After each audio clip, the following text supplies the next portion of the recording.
Even कैसे हैं आप सब। आई होप सो आप सब अच्छे होंगे और मैं बता दूं मैं भी ठीक हूँ। अपना ख्याल रखिए, अपने घर वालों का ख्याल रखिए।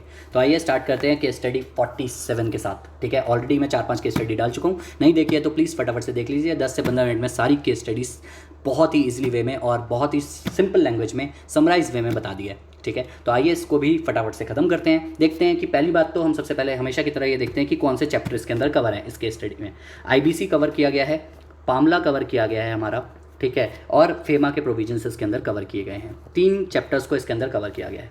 जब भी मैं केस स्टडी उठा रहा हूँ, जो भी केस स्टडी उठा रहा हूँ, क्योंकि बहुत सारी केस स्टडीज़ हैं तो मुश्किल है कि आपके एग्जाम से पहले या एग्जाम से पहले ऐसा कवर हो जाए सारी की सारी। तो मैं हर इंपॉर्टेंट केस स्टडी और वो वाली केस स्टडी उठा रहा हूँ जिसमें सारे चैप्टर कवर हो जाएं।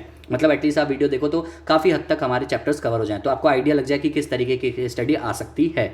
ठीक है, तो let's start with the case study number 47। तो सबसे पहला पैराग्राफ हमसे ये बोलता है कि एक VIFL that is Vashi food industries limited है, जो पहले प्राइवेट कंपनी हुआ करती थी और वो पब्लिक कंपनी हो गई है। ठीक है, और 10 बहुत साल पुरानी कंपनी है। ठीक है, सिर्फ इतना बोला गया। दूसरी बात इसके अंदर जो बोली गई वो बोला गया कि जो वीआईएफएल है उसने अपना एक्सपेंशन और डाइवर्सिफिकेशन इतनी बार किया, उसने बहुत बारी मर्जर एक्विजिशन किया, बहुत बारी अमेलगमेशन किया बहुत सारी कंपनीज के साथ, और अब क्या हुआ है उसकी हालत इतनी ज़्यादा डिटोरेट हो गई है कि उसके पास फाइनेंशियल डेट्स बहुत ज़्यादा हो गए और वो अनेबल कर गया है, डिफॉल्ट कर गया है कि फाइनेंशियल डेट पे कर पाए। ठीक है, तो इसलिए क्या हुआ कि एक फाइनेंशियल क्रेडिटर ने उसके अगेंस्ट में एप्लीकेशन फाइल कर दिया है आईबीसी 2016 के तहत सेक्शन नंबर 7 में, और उस एप्लीकेशन के साथ साथ उसने मिस्टर सयाल एक आईआरपी हैं जिनका मतलब as a IRP mister Sayal का भी नाम दे दिया है एडजुडिकेटिंग अथॉरिटी के पास। एडजुडिकेटिंग अथॉरिटी ने उसको एक्सेप्ट कर लिया है उस एप्लीकेशन को, और उसने उसको एक्सेप्ट कर लिया गया है और मिस्टर सयाल को आईआरपी भी अपॉइंट कर दिया गया है ऑन 19 जुलाई 2019,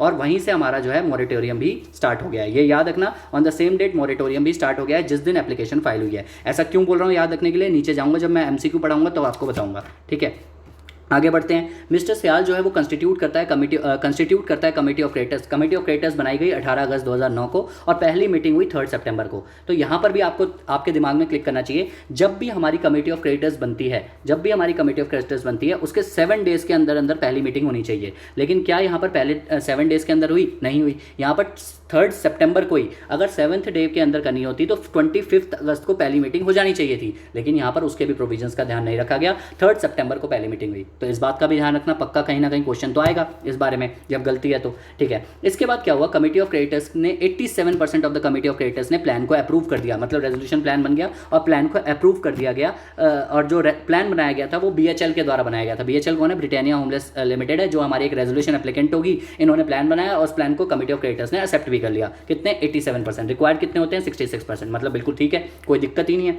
ठीक है, उसके बाद क्या हुआ, resolution plan quoted the upfront payment of an amount lesser than the liquidation value of the corporate debtor. कहता है रेजोल्यूशन प्लान ने कोट कर रखा है upfront payment of the amount lesser than the liquidation value of the corporate debtor. ठीक है, when the matter was place before the AA, जब NCLT के पास मैटर गया तो एनसीएलटी ने कुछ ऑब्जेक्शंस रखे। क्या क्या ऑब्जेक्शंस रखे उस पर थोड़ा ध्यान से पढ़ना पड़ेगा। सबसे पहला ऑब्जेक्शन ये रखा था, committee of creditors should sell the plot of land immediately at lower peril in Mumbai, as it would fetch an exceptionally high value of 100 crores, as there is a boom in the market at lower peril due to corporate houses, malls and exhibit restaurants being setup. ठीक है जी। Second objection उसने जो रखा वो ये लिखा कि all financial creditors having a claim amount of over 100 crores would be entitled to 65% of their admitted claim. It also states that 62% of the admitted claim to certain operational creditors having claims of more than 1 crore. इससे भी उनको problem थी। Third point क्या बोला गया, financial creditors in whose favour guarantees were executed as their total claim stands satisfied to the extent of the guarantee cannot re-agitate such claims as against the principal borrower। ठीक है जी, ये 3 problems उसके अंदर बताई गई। अब क्या हुआ, उसके बाद हमारे पास बहस होती है किसकी? कमेटी ऑफ क्रेडिटर्स की और एनसीएलटी की। कमेटी ऑफ क्रेडिटर्स ने बोला अपना पॉइंट रखा एनसीएलटी के सामने, that they did not wish to give more time in executing the sale of the property as they wanted to arrive at a resolution plan immediately. Still, the adjudicating authority was objecting to the decision of the committee of creditors. The committee of creditors stated that they have taken the decision on the basis of their commercial wisdom, और resolution plan जो है वो 32 के हिसाब से है। ठीक है जी, यहाँ तक तो हमें समझ आ गया कि उन दोनों के बीच में बहस हुई है, कुछ चीज़ों के बारे में वो खुश नहीं है। कौन? Adjudicating authority. लेकिन एनसीएलटी ने जो कमेटी ऑफ क्रेडिटर्स है उन्होंने अपना पक्ष रख दिया है और यहाँ तक बात हमारी सॉल्व हो चुकी है। ठीक है, देखते हैं आगे क्वेश्चंस क्या बोलते हैं, उसके बेसिस पे हम प्रोविजंस के बारे में बात करेंगे। सिवा फिलहाल क्वेश्चन समझ आना वो इंपॉर्टेंट है। ठीक है, इसके बाद हमारा क्वेश्चन अलग दिशा में जाता है, कहता है वीआईएफएल जो है, वीएफएल जो हमारी ऊपर कंपनी थी जिसके बारे में, जिसका आईबीसी चल रहा है, उसने उसकी एक सब्सिडरी है रिको लिमिटेड, उसकी एक सब्सिडरी है रिको लिमिटेड जिसका हेडक्वार्टर मुंबई में है और वो एंगेज है export of rice and other foodstuff वगैरह में एंगेज है। और रिको लिमिटेड का 26% एक दुबई की कंपनी है उसमें है, ठीक है। रिको लिमिटेड का एक दुबई में जो है कंपनी है जिसका नाम है डिबशी एलएलसी और उसमें 26% है, ठीक है जी। Rico limited has an overseas office in Dubai but at the third party location. और मिस्टर राज जो है ना, मिस्टर राज एक सीनियर प्रोजेक्ट मैनेजर है, कहां पर, रिको लिमिटेड में, और वो मैनेज करते हैं जो दुबई के ऑपरेशंस होते हैं रिको लिमिटेड के। करेंटली मिस्टर राज जो है वो हमारे वहां पर दुबई में कोई ऑफिस नहीं है तो घर से ही काम कर रहे हैं। The Rico limited is now approaching various real estate brokers. अब रिको लिमिटेड ना बहुत सारे ब्रोकर्स को ढूंढ रही है कि वो दुबई में अपना ऑफिस खोलना चाहते हैं, तो यार प्लीज खुलवा दो, ठीक है। मिस्टर श्रीधर एक पर्सनैलिटी है इसमें जो कहता है लेफ्ट, उन्होंने इंडिया को छोड़ दिया था 26 मई 2006 को for employment with the subsidiary of Rico Limited. अच्छा, वो रिको लिमिटेड में काम करते हैं, एम्प्लॉय है, बेस्ड इन जर्मनी, ठीक है। Mister Shridhar was born and bought in India and मतलब वो जो हमारे वो बंदे हैं वो नॉन रेसिडेंट इंडियन होते हैं ना, वो वाले बंदे हैं वो, ठीक है। Born and bought in India and hold an Indian passport with non residential status, ठीक है जी। Mister Sridhar acquired commercial property in Pune in May 2018 for which he paid out of funds held in non resident account. बिल्कुल ठीक है, फिर तो कोई दिक्कत नहीं है। नॉन रेसिडेंट अकाउंट से अगर उन्होंने प्रॉपर्टी खरीदी और वो प्रॉपर्टी प्लांटेशन प्रॉपर्टी नहीं है, फार्म हाउस नहीं है, एग्रीकल्चर लैंड नहीं है, तो नॉर्मल प्रॉपर्टी तो खरीद सकता है, कोई दिक्कत नहीं है। He while being a non resident has also inherited, उसके फादर की एक प्रॉपर्टी है डिसीज फादर की, वो भी उसके पास इनहेरिटेंस में आई, ठीक है जी। Mister Sridhar who is also the nominee of the bank account of the deceased father, वो बैंक के पास जाते हैं और बैंक को बोलते हैं कि मैं बेनिफिशियल ओनर हूँ, मुझे अपने पापा का बैंक अकाउंट बंद करवाना है और मेरे को सारे पैसे चाहिए। तो बैंक उनसे आधार कार्ड मांगता है, लेकिन उनके पास आधार कार्ड नहीं है, लेकिन उनके पास पासपोर्ट है और अदर डॉक्यूमेंट्स हैं, और बैंक उनको मना कर देता है कि नहीं, अगर आपके पास आधार कार्ड नहीं है तो हम आपको पैसे नहीं देंगे। तो ये बैंक ने गलत किया, क्योंकि मामला में ये बोला गया है सेक्शन नंबर 11A में कि इन केस अगर आधार कार्ड वैसे तो चाहिए, लेकिन अगर आधार कार्ड नहीं है तो दूसरे डॉक्यूमेंट्स के बेसिस पे भी दिया जा सकता है, ठीक है जी। तो मतलब गलत किया यहाँ पर बैंक ने।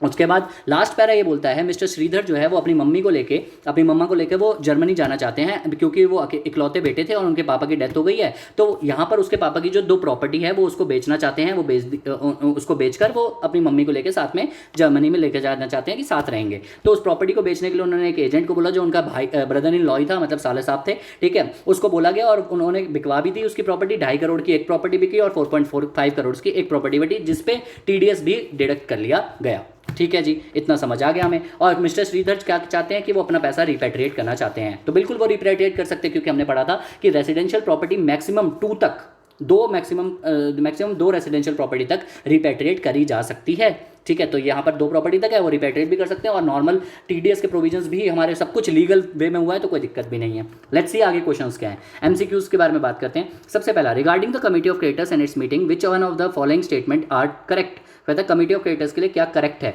तो करेक्ट नहीं, सॉरी, विच वन और इज इनकरेक्ट, ठीक है। So I am really sorry, incorrect word है, ठीक है। तो कहता है कि कौन सा इनकरेक्ट है। The committee of creators shall conduct its meeting by 2 सितंबर, नहीं यार 25 अगस्त तक होनी चाहिए, तो मतलब ये तो इनकरेक्ट ही है। The committee of creators shall comprise both operational, नहीं हमने पढ़ा हुआ है फाइनेंशियल क्रिएटर्स हैं, जब फाइनेंशियल क्रिएटर्स नहीं होते तो ऑपरेशनल होते हैं, लेकिन इसमें तो फाइनेंशियल क्रिएटर्स थे, तो दोनों गलत हैं। Third, in case of consortium, all the participant banks shall be part of the committee of creators, that too with equal voting rights। नहीं, जितना उनके पास पैसा होता है, जितनी उनकी वैल्यू होती है, उसके बेसिस पे वोटिंग शेयर होता है। तो यहाँ पर तीनों ही गलत हैं, तो D option is the answer. First, second and third तीनों ही इसके आंसर जो है हमारे गलत हैं। That's it. इसके बाद सेकंड क्वेश्चन हमारे पास आता है, with reference to the property acquired by mister Shridhar in Pune in May 2018, choose the correct statement out of the following considering the legal validity of the FEMA and regulations made therein। तो बताओ इसमें से correct क्या है। तो mister Shridhar shall not acquire any movable property, ये तो गलत है भाई, कोई भी प्रॉपर्टी थोड़ी है, ऐसे नहीं कर सकता। दूसरा, mister Sridhar may acquire movable property other than, बिल्कुल ये बात मैंने ऊपर ही बता दी थी, तो इसका आंसर भी है, ठीक है। आगे बढ़ते हैं। Regarding the appointment of mister Sayal as the resolution professional, choose the correct statement बतानी है आपको। Appointment of mister Sayal is legally invalid because the appointment is approved by voting share for not less, नहीं हमने ऊपर पढ़ा था 87% भाई, तो यहाँ पर हमारा 66%, मतलब सॉरी 87 कह रहा हूँ, वहाँ पर हमारा जो है 66% से हुआ था, ठीक है। मतलब लीगली वैलिड था, मिस्टर सयाल को अपॉइंट किया गया था कमेटी ऑफ क्रिएटर्स में, और वहाँ पर लिखा हुआ था कि 66% से हो गया जब आप क्वेश्चन ऊपर पढ़ते हैं, और साथ में रिटर्न कंसेंट भी चाहिए होती है, ठीक है। तो यहाँ पर आंसर जो है आपका सेकंड एंड थर्ड है, D option is the correct answer, ठीक है। जब हम ऊपर क्वेश्चन पढ़ रहे थे तो मैंने ये बात आपको बताई थी, एक बार आप जाके दोबारा से रीड कर लीजिएगा अगर आपको डाउट आता है तो, ठीक है। वो मैंने गलती से 87% बोल दिया, वो उसका था कि जो प्लान वाले का था, ठीक है। बट वहाँ पर बिल्कुल ठीक तरीके से उन्होंने जो है आईआरपी को ही आरपी बनाया था और मिस्टर सियाल को ही आरपी बनाया गया था। आई गेस अगर मैंने ये मिस कर दिया तो मैं आपको बता दूं, इन्हीं को आईआरपी को आरपी बनाया गया था और बिल्कुल लीगली तरीके से बनाया गया था। ठीक है, यहाँ पर नेक्स्ट क्वेश्चन हमारे पास आता है, regarding the duration of the moratorium pick the incorrect statement out of the following. अब इसमें पूछा गया है कि इनकरेक्ट स्टेटमेंट क्या है भाई। ठीक है, कहता है the order of moratorium shall have effect from the date of admission of application filed under the section 7, 9 and 10। भाई अब एक बात बताऊं, ये जो पॉइंट है ना, ये मुझे पता नहीं वेग लग रहा है या कुछ भी। अगर आपको लगता है कि इसका आंसर आपको पता है तो आप मेरे को जरूर कमेंट करके बताना कि या तो मुझे लग रहा है, क्योंकि मैंने काफ़ी बार इसको रीड किया और काफ़ी बार इसको बुक में सॉल्यूशन भी देखा, तो इसका सॉल्यूशन जो है जैसा अगर हम पढ़ते हैं तो वहाँ पर मोरेटोरियम का जब सेक्शन नंबर 14 अब पढ़ते हैं अपन और सेक्शन नंबर 2 में जब कमेंसमेंट ऑफ सीआरपी की डेट पढ़ते हैं तो वहाँ पर दोनों जो है बातें लिखी गई हैं। ठीक है, वहाँ पर यही बोला गया है जिस दिन एप्लीकेशन एक्सेप्ट होती है उस दिन से हमारा सीआरपी स्टार्ट होता है। ठीक है, ये बात तो आपको पता है। और सेक्शन नंबर 14 में लिखा हुआ है कि जब से आपका कमेंसमेंट होता है इंटरिम रेजोल्यूशन प्रोसेस का, जब सीआरपी स्टार्ट होता है वहीं से आपका मोरेटोरियम लगता है। लेकिन वहां सेक्शन 14 में एक बात और बोली गई है कि एडजुडिकेटिंग अथॉरिटी ऑर्डर देता है उसके बाद हमारा जो है मोरेटोरियम स्टार्ट होता है। ठीक है, एक पहली लाइन उसके अंदर सेक्शन नंबर 14 में ये बात बोली गई है। ठीक है, तो यहाँ पर आईसीआई ने क्या किया, पहला पॉइंट तो देखो आपने पढ़ लिया, क्या लिखा है, द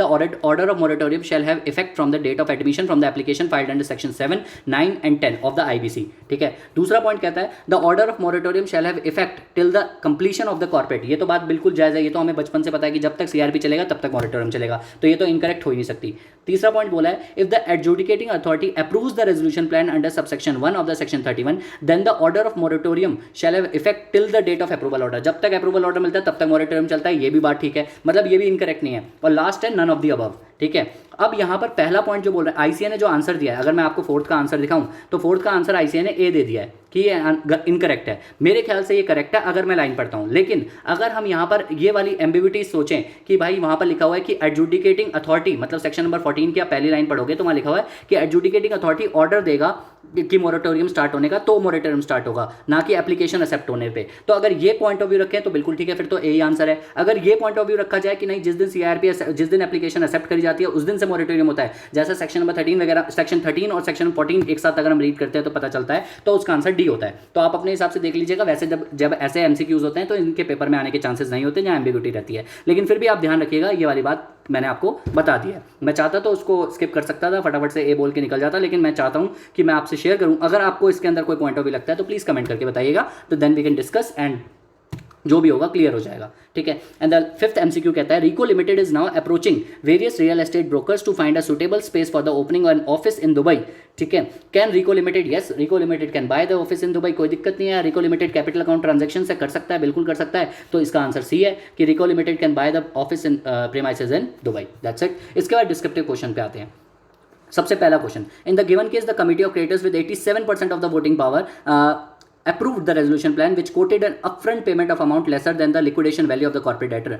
NCLT क्या जस्टिफाई है इसको चैलेंज करने के लिए? तो मैं आपको बता दूं, एक केस लॉ था, इसके ऊपर ये क्वेश्चन है और ये केस लॉ आपको मिल जाएगा page number 3.13 of the 3.13 page number 3.13 of the case law book. आपको ये केस लॉ मिल जाएगा जिसके अंदर ये बताया गया है कि एनसीएलटी जो है, कोर्ट ने ऐसा फैसला दिया था कि एनसीएलटी नहीं चैलेंज कर सकता, क्योंकि एनसीएलटी को सेक्शन नंबर, मैं आपको बता दूं, एनसीएलटी को जो है हमारा पेज नंबर अगर आप 3.52 पढ़ेंगे, 3.52 ऑफ द आईबीसी 2016 बुक का मेन बुक का अगर आप पढ़ेंगे तो वहाँ 4 कंडीशन बताई गई है, 4 कंडीशंस बताई गई हैं, जहाँ पर यह बोला गया है कि एनसीएलटी को सिर्फ ये 4 चीज़ें देखनी है जब भी रेजोल्यूशन प्लान को चेक करना है, उनके अलावा कुछ भी नहीं देखना। अगर कमिटी ऑफ क्रेडिटर्स सेटिस्फाइड है तो आपको परेशान होने की जरूरत नहीं है और आप जो है काम करिए। तो आप इन दोनों पेजों को, मतलब page number 3.52 of the main book अगर आप रीड करते हैं और केस लॉ अगर आप ये वाला रीड करते हैं, page number 3.13 of the case law जो हमारा गिवन है, Maharashtra seamless limited versa Padmanand Venkatesh and others करके है, तो उसका अगर आप केस लॉ पढ़ते हैं तो उसमें आपको इसका आंसर मिल जाएगा। आईसीआई ने भी वही पूरा केस लॉ यहाँ पर चेपा है,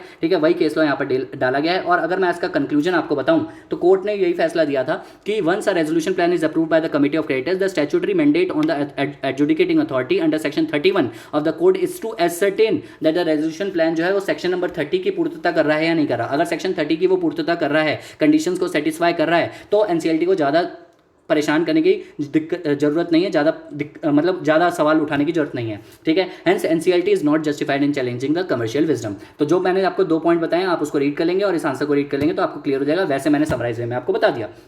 whether the bank is legally correct while denying the Mr. Sridhar to transact that absence of furnishing the Aadhaar card. तो नहीं यार, सेक्शन नंबर 11 है, अगर आप इसको रीड करते हैं ऑफ द पामला एक्ट, तो वहाँ पर सीधा सीधा बोला गया पामला में कि सेक्शन नंबर 11A में, जो आपको पेज नंबर 4.15 पे मिल जाएगा, कि पासपोर्ट दिखा के भी काम चल सकता है, अदर डॉक्यूमेंट दिखा के भी काम चल सकते हैं। सिर्फ इस बेसिस पे कि आपके पास आधार कार्ड नहीं है, इस बेसिस पे उसका पैसा उसको ना दिया जाए, ये गलत है। उसकी आइडेंटिटी और चीज़ों से भी क्लियर हो सकती है, ठीक है। तो इस पर आप सेक्शन नंबर 11 लिख के कंक्लूजन दे देंगे कि नहीं, जो भी किया बैंक ने गलत किया, तो वो चल जाएगा, आपका आंसर हो जाएगा।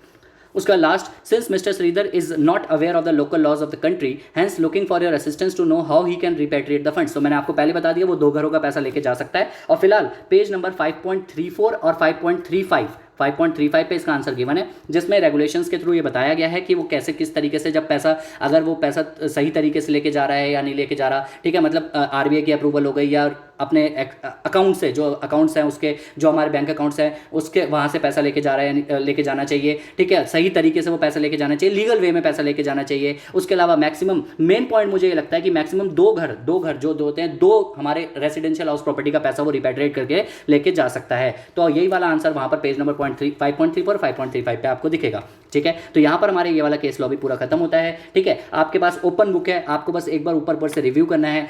बेसिकली मुझे ऐसा लगता है कि ये केस स्टडीज तो ठीक है, ये तो एक तरीके से एक बार प्रैक्टिस के लिए हो गया, 5-10 एक केस स्टडी आपने देख ली। आप जितनी बार चैप्टर्स को सुनेंगे, या तो मेरी ऑडियो सुन लीजिए या आप किसी भी टीचर की ऑडियो सुन लीजिए, बड़े बड़े टीचर्स हैं, ठीक है, उन्होंने अगर डाल रखी हैं तो।